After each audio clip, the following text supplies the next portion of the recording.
안녕. 자, 다들 정신 바짝 차리고 들으세요. 오늘 진짜 터트릴 얘기 가져왔으니 끝까지 놓치지 말고 귀 쫑긋 세워주세요. 이 영상 보자마자 구독 버튼 딱 눌러주시고 알림 설정도 꼭 해주세요. 그래야 이런 어이없는 세상 꼴같이 파헤칠 수 있잖아요. 준비됐죠? 그럼 바로 들어갑니다. 오늘 주제는 통계, 여론조사, 이젠 도저히 믿을 수가 없다는 겁니다. 문재인 정부가 부동산 통계 조작한 게 감사원 보고서로 딱 드러났어요. 이재명 여론조사는 선호도 1위, 비선호도 1위, 법 안 지킬 것 같은 정치인 1위? 이게 대체 뭐예요?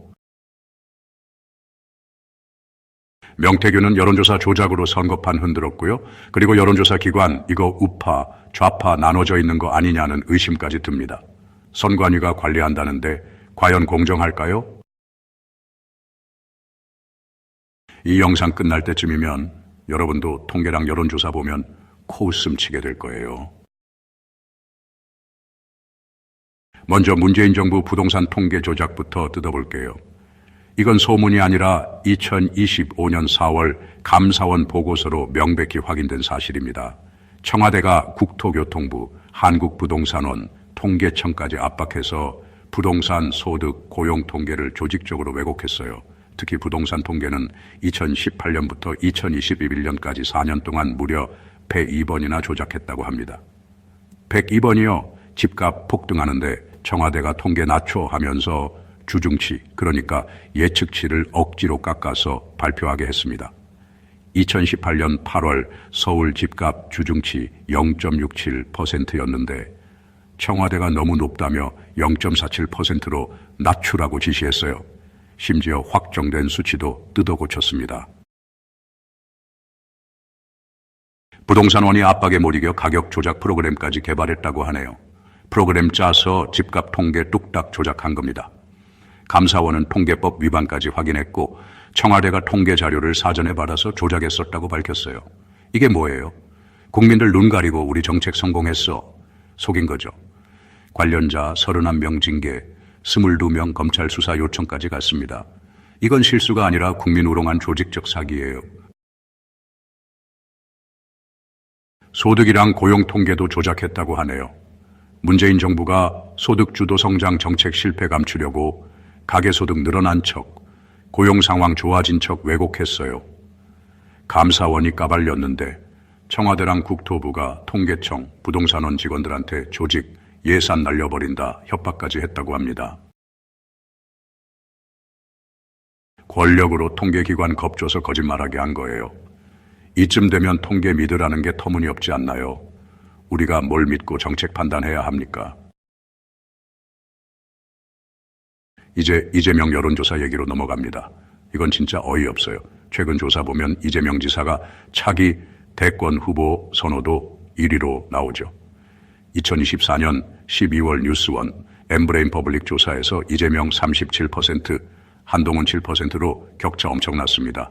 근데 한국갤럽 조사에서는 신뢰도 41%, 불신 51%로 불신이 더 높아요. 법 안 지킬 것 같은 정치인? 거기서도 이재명 1위예요. 국민들이 이재명 좋아하면서 근데 믿을 만한 사람 아니야. 법도 안 지킬 것 같아 이렇게 생각한다는 거예요. 이게 말이 되나요? 결과가 이렇게 아이러니하면 누가 믿겠습니까? 2020년 KBS 뉴스에서 이재명, 이낙연, 윤석열 지지율이 0.4% 차이로 박빙이었는데 언론은 윤석열 2위 대서특필했어요. 오차 범위가 플러스 1.9%인데도 말입니다. 이건 여론조사라기보다는 언론이 원하는 스토리를 만드는 거 아니냐는 겁니다. 여론조사 신뢰도 문제는 이재명만의 얘기가 아니에요. 전체적으로 오염됐다는 겁니다. 2021년 중앙일보 기사에 따르면 글로벌 리서치라는 업체가 대선 후보 조사하면서 이재명, 윤석열 유도 질문을 했다고 하네요. 30대 응답자를 20대나 40대로 잘못 입력한 사례도 있었다고 합니다. 이게 뭐예요? 조작 아니냐는 거죠.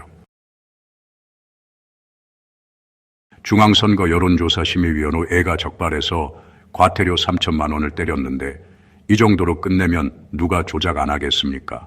한국통계학회 논문에 따르면 ARS 여론조사 응답자 연령이 표본이랑 달라서 오염이 30%까지 생긴다고 하네요. 30%요. 응답자가 거짓말해도 걸러낼 방법 없다고 합니다. 2025년 나무위키에서도 여론조사 단점으로 이걸 지적했어요. 이재명 지지율도 이상해요. 2024년 12월 리얼미터 조사에서 민주당 지지율 52.4%인데 이재명 개인 지지율은 37%예요. 당 지지율이 저렇게 높은데 리더 지지율은 왜 저래요? 설계 자체가 문제 아니냐는 겁니다. 이제 명태균 얘기 들어갑니다. 이 사람 때문에 여론조사 조작이 얼마나 쉬운지 뼈저리게 드러났어요. 명태균 정치 브로커로 악명 높죠. 2024년 10월 뉴스타파 보도에 따르면 명태균이 2021년 국민의힘 대선 경선 때 윤석열 지지율 높이려고 여론조사 조작했다고 합니다.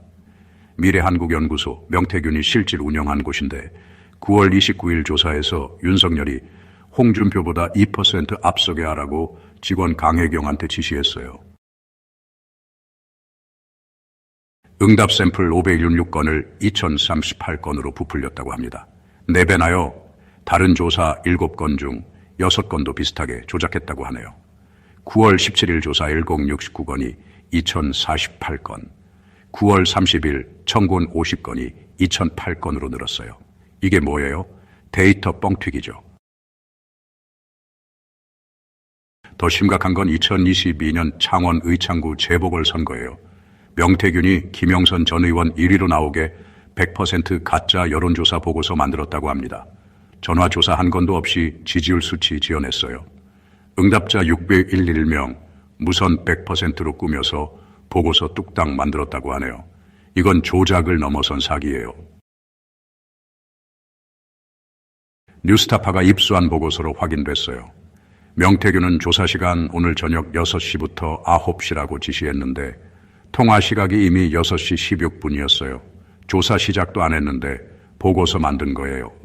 결국 김영선 전략 공천받아 당선됐다고 합니다. 2021년 서울시장 보궐선거에서도 명태균은 오세훈 관련 비공표 여론조사 13건 중 12건 조작했다고 하네요. 2020년 12월 22일 조사에서 데이터 8번 6개가 천미 6개로 늘었어요. 안철수 지지율 높여서 오세훈 겁주려고 조작했다는 진술도 나왔다고 합니다. 이 조사들이 오세훈 캠프 여의도 연구원 김종인 비대위원장한테 전달됐다고 하네요. 공천과 단일화에 영향 줬을 가능성이 크다고 합니다. 경향신문이 자료 분석해서 밝혔어요. 명태균 조작 수법은 다양해요. 응답 샘플 부풀리기, 질문 문항 비틀기, 가짜 데이터 만들기요. 2021년 10월 국민의힘 당원 명부 기반 조사도 조작 의혹이 있다고 하네요. 명태균이 윤 쪽에서 의뢰받았다고 했다고 합니다. 윤석열 캠프 연루 의심되는 거예요. 뉴스타파 보도에 따르면 당원들 지지 후보 파악해서 공식 여론조사처럼 가짜 조사 돌린 정황도 있다고 하네요. 이건 선거 결과까지 뒤바꿀 수 있는 위험한 짓이에요. 명태균은 2016년 총선 때도 여론조사 조작으로 과태료 받았다고 하네요. 2024년 11월 조선일보 보도에 따르면 20대 총선에서 비슷한 수법으로 조작하다 적발됐다고 합니다.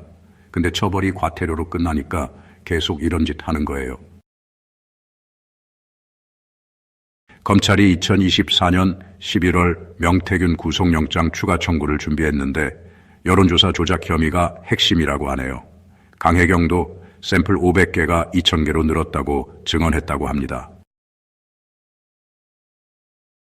자, 여기서 새로 들어갈 얘기예요. 여론조사 기관. 이거 우파 좌파로 나눠져 있는 거 아니냐는 의심이 들죠? 진짜 그렇다고요. 2025년 1월 6일 경향신문 보도에 따르면 한국여론평판연구소라는 곳이 윤석열 대통령 지지율 40% 돌파했다고 발표했는데 더불어민주당이 이거 문제 삼아서 공직선거법 위반으로 고발 논의까지 했어요. 왜냐? 이 조사 문항이 너무 편향적이었대요. 예를 들어 윤 대통령이 비상계엄 선포로 언급한 선관위 전산 시스템 해킹 및 부정선거 가능성에 대해 공개 검증 필요하다고 생각하십니까? 이런 질문이 포함됐다고 하네요. 이건 부정선거 음모론을 정당화하는 뉘앙스잖아요. 민주당 지지층은 이런 질문 듣고 불쾌해서 전화 끊을 가능성이 크다고요. 매일경제 보도에서도 이 문항이 윤 대통령 지지자들 결집을 유도했다고 전문가들이 지적했어요. 결국 이 조사는 보수층이 좋아할 결과로 나왔다는 거예요. 반대로 2025년 4월 엑스포스트 보면 어떤 사람들은 민주당이 여론조사 업체들 압박하면서 이재명 지지율 급등했다고 주장하더라고요. 그럼 선관위는 뭐 하냐고요? 중앙선거 여론조사 심의위원회가 여론조사 관리한다고 하죠. 근데 이거 제대로 작동하냐는 거예요. 선관위 홈페이지 보면 2024년 기준 등록된 여론조사 업체가 50개 정도 된다고 하네요. 이들이 공정하게 조사하는지는 업체 말고 누가 알겠어요? 2021년 8월 한겨레 보도에 따르면 대선 여론조사에서 특정 후보 지지 유도하거나 응답 잘못 입력한 업체가 과태료 3천만 원 맞았어요. 근데 3천만 원이면 이 업체들 계속 조작할 텐데요. 선관위가 문항 설계나 조사 과정 하나하나 다 감시할 수 있겠습니까? 2025년 4월 나무위키에서도 지적했듯이 과거엔 업체 등록 기준이 낮아서 100개가 넘었는데 2023년 말 기준으로 까다로워져서 50에서 60개로 줄었다고 하네요. 그래도 여전히 지역 영세 업체들이 선거철에 특정 후보를 위해 반짝 조사하고 언론 플레이를 한다는 거예요. 선관위가 관리한다고 하지만 이런 허점들 때문에 신뢰도가 떨어지는 겁니다. 결국 이 모든 게 뭘 말합니까? 통계와 여론조사가 국민을 속이는 도구로 쓰이고 있다는 겁니다. 문재인 정부는 부동산 통계 조작으로 정책 실패를 감췄고 명태균은 여론조사 조작으로 선거판을 흔들었어요.